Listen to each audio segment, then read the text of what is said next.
የ2030 የዲጂታል ስትራቴጂ መንደርደሪያ ያደረገው 2025 ነው። ግን ዋና ራዕይ ዋና ፍላጎቱ ሰብሰብ አድርገን ስናይ ሶስት ነገር ለማሟላት ነው። አንደኛው አክሰስ ነው።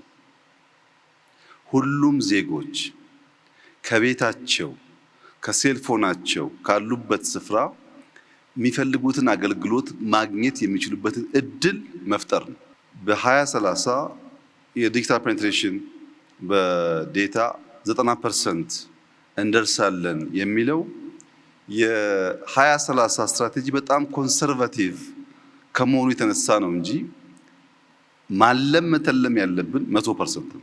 ምክንያቱም 90% ሰው አክሰስ ኖሮት 10% ዜጋ አክሰስ ከሌለው መንግስት ወዶና ፈቅዶ 10%ቱ ከኋላ ይቅር ግድ የለም ብሎ አምኗል ማለት ነው። ዜጎች እኩል እድል እኩል ሰርቪስ ማግኘት እንዲችሉ የመጀመሪያው ትልሙ አክሰስ ነው። ሁለተኛው ኦፖርቹኒቲ ነው። ኢኳል ኦፖርቹኒቲ ባልሰጠንበት መስክ ባልሰጠንበት ሁኔታ እኩል ተጠቃሚ መሆን አይቻልም። በጾታ ወይም በአካል ጉዳት ምክንያት ወይም በርቀት ምክንያት ዜጎች ሊያገኙ የሚገባውን እድል እኩል የሚያመቻች ስርዓት መፍጠር ያስፈልጋል። ይሄ ዲጂታል 2030 አንዱ እንዲያሳካ የሚፈልገው ነገር ኢኳል ኦፖርቹኒቲ ለዜጎች መስጠት ነው። ምን ማለት ነው? እዚህ ሰበታ ያለ አንድ አርሶ አደር እና ቀብሪ ዳህር ያለ ወይም ሽራሮ ያለ አንድ አርሶ አደር ስለ ዌዘር ያላቸው መረጃ የተለያየ ከሆነ በቅርበት ያለው የሚያውቅ በርቀት ያለው የማያውቅ ከሆነ በኢንፎርሜሽን እጦት ምክንያት ምርታቸው ሊበላሽ ይችላል።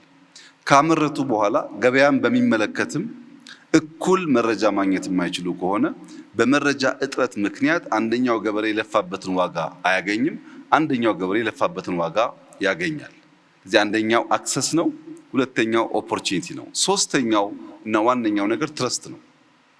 በዜጎችና በተቋማት መካከል ትምምንን ካልፈጠረ ለምሳሌ ሞባይል ይዞ ሰው እቺ ሞባይል ብሬ እንዳሰርቅብኝ በሞባይል መኒ በቴሌብር አልጠቀምም የሚል ዜጋ ካለ ሞባይል ሰራቂ ሳትሆን አመቻች መሆኗን ማሳመን ያስፈልጋል።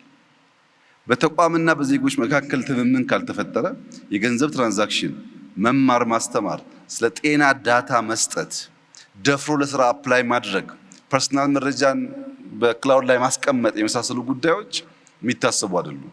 እንደኛ ባለ ማህበረሰብ በጥርጣሬ በስጋት በኮንስፒሬሲ የተሞላ በሚሆንበት ሰዓት ቴክኖሎጂ አሳላጭ መሆን ተስኖት የሚፈራ ከሆነ ዜጎች የማያምኑበት ከሆነ የምናስበውን ነገር አያሳካም። የዲጂታል 2030 የአክሰስ ኦፖርቹኒቲ እና ትረስት ተደምረው አንደኛ ስራን መፍጠር አለባቸው። ለዜጎች በርከት ያለ የስራ እድል መፍጠር አለባቸው።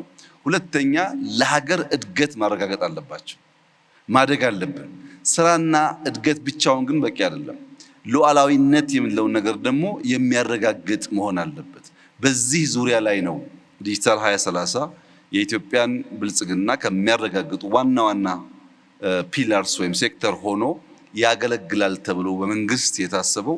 በትብብር በጋራ ይህንን ራዕይ እንደምናሳካ ሙሉ እምነት አለኝ። አመሰግናለሁ።